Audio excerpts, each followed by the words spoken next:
My name is Nadine, and for 30 years, I lived what I thought was a perfect life. My husband, Tom, and I had built a beautiful home just outside the city limits, where we enjoyed the serenity of nature without being too far from modern conveniences. Our pride and joy was our son, Michael. From an early age, it was clear he had inherited his father's sharp mind and my determination. We watched with delight as he excelled in his studies, eventually earning his bachelor's degree and moving on to pursue a master's. His passion for science was evident, and we were certain he was destined for greatness. As Michael grew into a young man, he began dating a lovely girl named Emily. I remember the day he first brought her home. Her warm smile and kind eyes immediately won me over. Over time, Emily became like a daughter to me. We'd spend hours in the kitchen, sharing recipes and laughing over Michael's childhood antics. I'd watch her and Michael together, their love evident in every glance and gentle touch, and I'd dream of the day they'd make their union official. One evening, Michael came home looking unusually worried. His brow was furrowed, and he seemed distracted during dinner. As I cleared the plates, I couldn't help but ask, "Is everything all right, sweetheart? You seem troubled." Michael hesitated for a moment before responding. "Actually, Mom, I wanted to talk to you and Dad about something. I've been offered an internship in the neighboring state. It's a great opportunity, but it means I'd have to leave for a few months." I froze, the plate in my hand forgotten. "An internship? But what about your studies? And Emily? Is this even possible in the middle of your program?" Before Michael could respond, Tom interjected. "Now, Nadine, let's not jump to conclusions. This could be a wonderful opportunity for Michael. Remember, it's his life, and he needs to make his own decisions." I looked at Tom, then back at Michael. Something didn't feel right, but I couldn't put my finger on what it was. "Of course," I said finally, trying to keep the doubt out of my voice. "If this is what you want, Michael, we support you." Months passed, and the house felt emptier without Michael's presence. I tried to keep myself busy, tending to our garden and volunteering at the local community center, but I couldn't shake the feeling that something had changed. The occasional texts and brief phone calls from Michael did little to ease my concern. When Michael finally returned, I expected things to go back to normal. But life had other plans. "Mom, Dad," he announced one evening, his voice oddly detached, "I've decided to move out. I found an apartment in the city." I exchanged a glance with Tom, surprise evident on both our faces. "That's quite sudden, isn't it?" I ventured carefully. Michael shrugged. "I think it's time I had my own space. You know, to grow and be independent." Tom, ever the supportive father, nodded. "If that's what you want, son, we support you." "Right, Nadine?" I forced a smile. "Of course. We're just a bit surprised, that's all." "What about Emily? Will she be moving in with you?" A flicker of something, was it discomfort, crossed Michael's face. "No, it'll just be me for now. Emily and I, we're taking things slow." The weeks that followed were difficult. Michael's visits became increasingly rare, replaced by text messages that always seemed to end with requests for money. Each time, I'd transfer the funds, hoping that this would be the last time, that soon he'd find his footing. "Don't you think we should talk to him about the money?" I asked Tom one night. "It's becoming a habit." Tom sighed. "He's trying to establish himself, Nadine. It's not easy starting out on your own. Give him time." I nodded, unconvinced but unwilling to push the issue. Then, one afternoon, my phone rang. It was Michael. "Mom," he said, his voice oddly cheerful, "I'm coming over for dinner tonight. And I have some important news to share." My heart leapt. Could it be? Were he and Emily finally engaged? I spent the afternoon cooking up a storm, preparing all of Michael's favorites. As evening fell, I heard a car pull up in the driveway. Tom and I exchanged excited glances as we went to greet them. The door opened, and Michael stepped in. But the woman who followed him wasn't Emily. She was a stranger, stunningly beautiful, with long dark hair and striking green eyes. Her outfit was flashy and revealing, a stark contrast to Emily's modest style. "Mom, Dad," Michael said, his arm around the woman's waist. "I'd like you to meet Veronica, my wife." The world seemed to tilt on its axis. I gripped the back of a chair to steady myself. "Your wife?" I repeated, certain I must have misheard. "That's right," Veronica spoke up, her voice sharp and clear. "We got married last week." I looked at Tom, hoping to see my shock mirrored on his face, but he just looked confused. "Why didn't you tell us?" I blurted out, unable to contain myself. "We're your parents, Michael. We should have been there." Veronica's lips curled into a smirk. "Michael doesn't need to explain himself to strangers." Her words hit me like a physical blow. "Strangers? We were his parents." Michael cleared his throat awkwardly. "Let's sit down and eat, shall we? I'll explain everything." As we sat around the dinner table, an uncomfortable silence settled over us. I mechanically served the food, my mind still reeling from the shock of Michael's announcement. Tom, bless him, tried to break the ice. "So, Michael," he began, his voice carefully neutral, "tell us about the wedding. It must have been quite an event." Michael's face lit up, and for a moment, I saw a glimpse of my old son. "It was amazing, Dad. We had it at the Belmont Hotel downtown. You should have seen it, chandeliers, live band, gourmet food." Veronica looked absolutely stunning in her dress. I couldn't help myself. "And you didn't think to invite us to this amazing wedding?" The hurt in my voice was palpable. Veronica answered before Michael could. "It was my idea, actually." Her tone was cool, almost challenging. "I don't have any family, you see. My parents abandoned me years ago, and my grandmother, who raised me, passed away recently." Michael jumped in, his words tumbling out in a rush. "That's why we decided not to invite any family at all. We just celebrated with friends. I didn't want Veronica to feel out of place." I stared at my son, barely recognizing him. The boy I raised would never have excluded his family from such an important event. "I see," I said slowly. "And what about Emily? What happened there?" Michael's face clouded over. "Emily, she cheated on me. That's why I left her." An awkward silence fell over the table. I wanted to ask more questions, to understand how everything had changed so drastically, but Veronica's hostile attitude made me hesitate. Instead, I tried to change the subject. "So, Veronica, tell us about yourself. What do you do for a living?" Veronica's eyes narrowed. "I don't see how that's any of your business." "I'm just trying to get to know you," I said, taken aback by her rudeness. "Well, I'm not obliged to share my personal life with outsiders," Veronica retorted, standing up abruptly. "Michael, I think it's time we left." Michael looked torn, but he stood up as well. "Yeah, maybe that's best. Mom, could you pack up some of this food for us? And, we were hoping you could transfer some money for our honeymoon." I was too stunned to argue. I mechanically packed up some food and watched as Michael and Veronica headed for the door.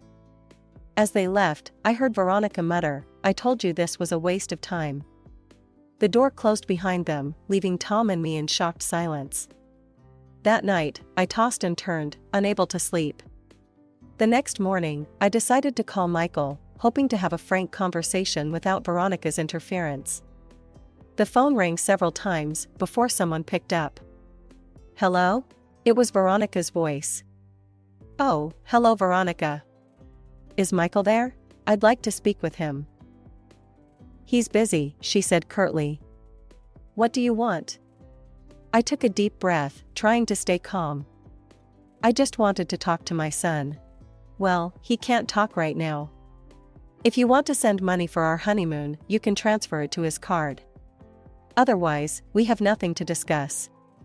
Before I could respond, she hung up. I stared at the phone in disbelief, then slowly, mechanically, made the transfer. The days passed, and the tension in our household remained palpable. The house felt emptier than ever, the silence broken only by the occasional ping of my phone, inevitably another request for money from Michael. Then, one afternoon, my phone rang.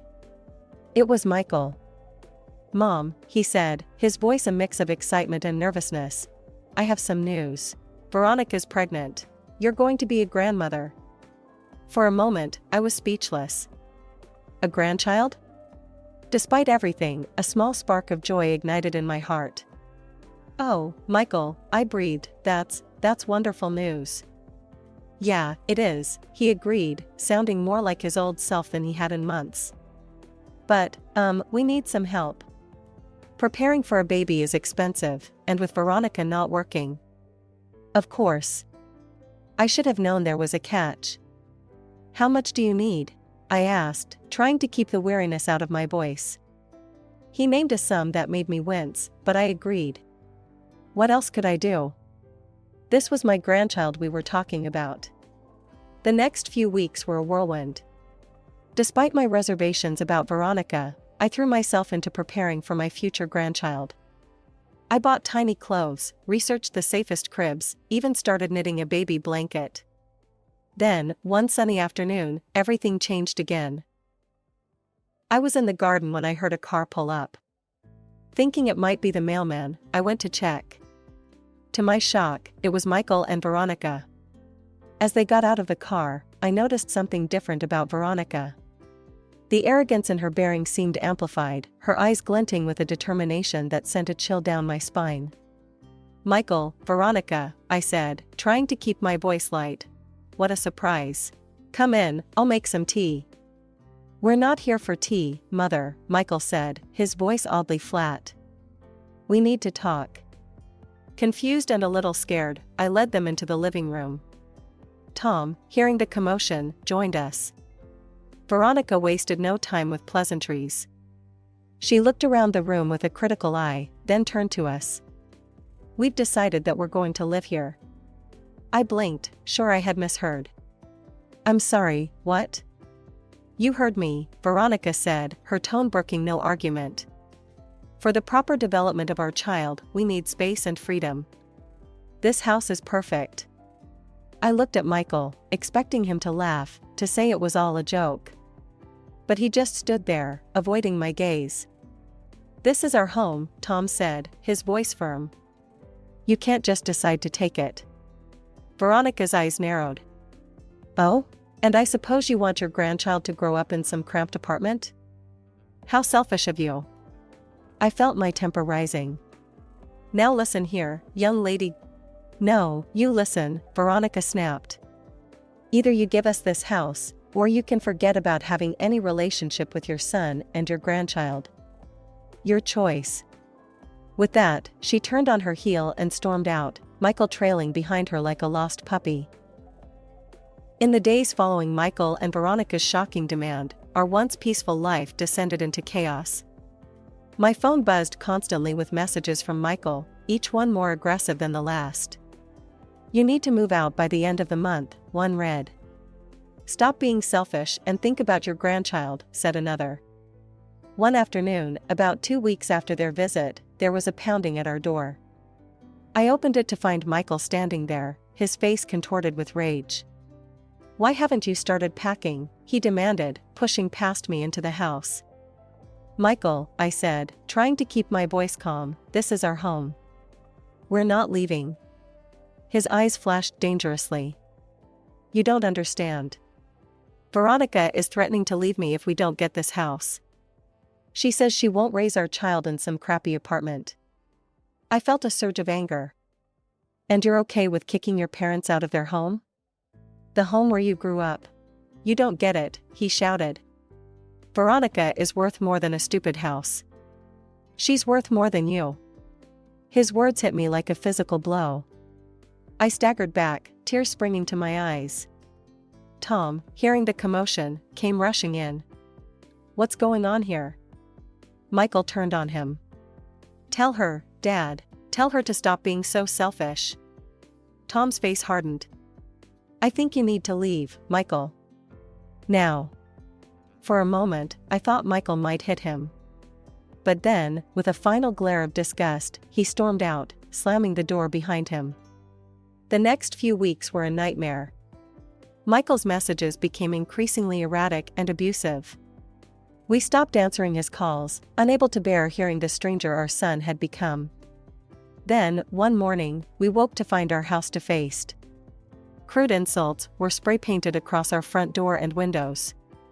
"Greedy old fools," one read. "Selfish parents," said another. Tom and I stood in shocked silence, staring at the damage.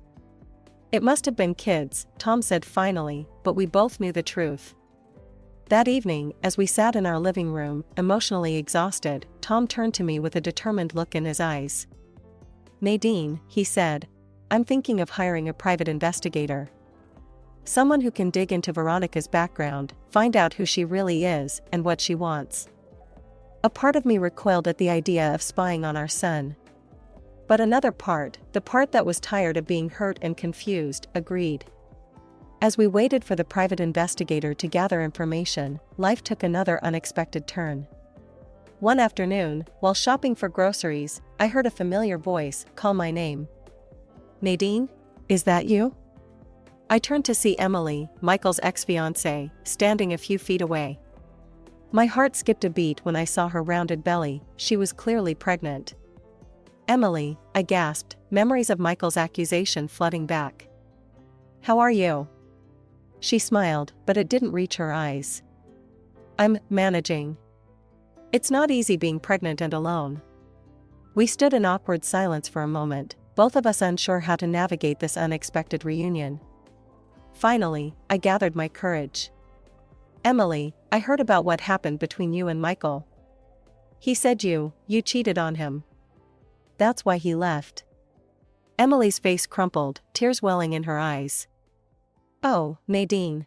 That's not what happened at all. Michael left me for Veronica. When I found out I was pregnant and called him, he said he was already married to someone else. He refused to have anything to do with the baby." I felt as if the ground had dropped out from under me. I leaned against my shopping cart for support, my mind reeling. I had no idea. "Emily, please let me help. You shouldn't have to go through this alone." She hesitated. "I don't want to be a burden." "Nonsense," I said firmly. "You're carrying my grandchild. Let me be there for you both." After some gentle persuasion, Emily agreed. In the evening of the same day, a bell rang in our house. It was the private investigator we had hired to look into Michael and Veronica's situation. His voice was urgent as he requested an immediate meeting. Within the hour, we found ourselves sitting across from Detective Harris in a small, nondescript office. The grim expression on his face told us that whatever he had discovered wasn't good. "Mr. and Mrs. Thompson," he began, his voice grave, "I've uncovered some disturbing information about your son and his wife." He proceeded to lay out the facts, each one feeling like a blow to my heart. Michael had dropped out of university, abandoning his promising future in science. He was now working a menial job, struggling to support Veronica's extravagant lifestyle. "I managed to bug their apartment," Detective Harris continued. "In one conversation, I overheard them discussing plans to force you out of your home and claim it for themselves." I gasped, gripping Tom's hand tightly. How could they even think of doing such a thing? The detective's expression darkened further. "There's more." I dug into Veronica's past. "It seems she has a history of targeting wealthy men for their money. She's done this before, Mrs. Thompson. And the pregnancy, it's not your son's child." The room seemed to spin around me. "What do you mean?" I whispered. "Veronica was already pregnant when she met Michael. She trapped him, Mrs. Thompson. She saw him as an easy mark, a naive young man with wealthy parents." Tom's face had turned ashen. "Do you have proof of all this?" Detective Harris nodded, sliding a file across the desk. "It's all in here. Bank statements, medical records, even transcripts of their conversations. It's ironclad." As we left the detective's office, my mind was in turmoil. "We have to tell Michael," I said to Tom. "We have to make him see what Veronica really is." But Tom shook his head sadly. "He won't believe us, Nadine. You've seen how he is around her. He's completely under her spell. If we confront him with this, he'll only push us further away." Deep down, I knew Tom was right. The son we knew and loved seemed to be gone, replaced by this angry, manipulated stranger. The thought broke my heart all over again. The weeks following our meeting with Detective Harris were a whirlwind of activity. I threw myself into helping Emily prepare for the baby's arrival, finding solace in the simple act of caring for someone who truly needed me. We spent our days shopping for baby clothes, assembling furniture, and discussing birth plans. One morning, as Tom and I were having our morning coffee, we heard a commotion outside. What we saw made my blood run cold. There, spray painted across our front wall in angry red letters, were the words "selfish old bastards." "That's it," Tom said, his voice tight with anger. "I'm calling the police." But before he could reach for the phone, our neighbor from across the street, Mr. Jenkins, came rushing over. "I saw what happened," he said, breathlessly. "I've got it all on my security camera." We huddled around Mr. Jenkins' phone, watching the grainy footage. My heart sank as I recognized the figure in the video. It was Michael, his face contorted with rage as he defaced our home. "I can't believe it," I whispered, tears stinging my eyes. "Our own son." Tom put his arm around me, his face grim. "We need to make a decision, Nadine. We can't live like this anymore." And so, we made the hardest choice of our lives. We decided to cut ties with Michael completely. We didn't confront him about the graffiti. Instead, we quietly put our house on the market, found a buyer, and began packing up our lives. Just as we were finalizing the sale, Emily went into labor. I was by her side throughout the grueling 18-hour ordeal, holding her hand and offering words of encouragement. When her beautiful baby boy finally arrived, I felt a surge of love I hadn't experienced since Michael was born. A week after the birth, Emily approached me with a serious look on her face. "Nadine," she said, "I want to do a DNA test. I know Michael is the father, but I want it officially confirmed." I agreed, and within days, we had the results. There was no doubt, the baby was indeed Michael's son. Tom and I moved into our new home, conveniently located just a few blocks from Emily's apartment. We threw ourselves into grandparent duties with gusto, babysitting, buying gifts, and showering our grandson with all the love we had. Then, one afternoon, my phone rang. It was an unknown number, but something made me answer it. "Mom?" It was Michael's voice, angry and confused. "What the hell is going on?" I went to the house and there were strangers there. They threatened to call the cops on me. I took a deep breath, steeling myself. "Why were you there, Michael? To spray paint more insults on the walls?" There was a long pause. When Michael spoke again, his voice was small, almost childlike. I didn't mean," he stuttered, then his voice hardened again. "This is all your fault. Veronica's threatening to leave me because of you. I'll never see my son." I couldn't help it, I laughed. A sad, bitter laugh. "Oh, Michael, that child isn't your son. Veronica was already pregnant when she met you. We have proof of everything, her past, her lies, all of it." "You're lying," he shouted. "No, Michael. For once, I'm telling you the unvarnished truth. Check your email. I've sent you all the evidence our private investigator uncovered." There was silence on the other end of the line as Michael presumably checked his phone.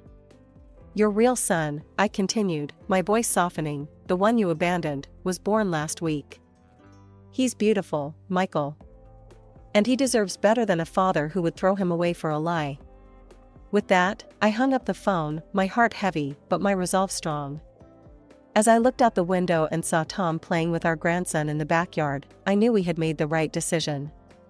Our family might be smaller now, but it was filled with more love than ever before. 6 months flew by in a whirlwind of baby giggles, sleepless nights, and the joy of watching our grandson grow. Tom and I had settled into our new life, finding unexpected happiness in our roles as grandparents and surrogate parents to Emily. One sunny afternoon, as we were enjoying tea with our neighbor, Mrs. Rodriguez, she leaned in conspiratorially. "Did you hear about your Michael?" she asked, her eyes wide with gossip. My heart skipped a beat.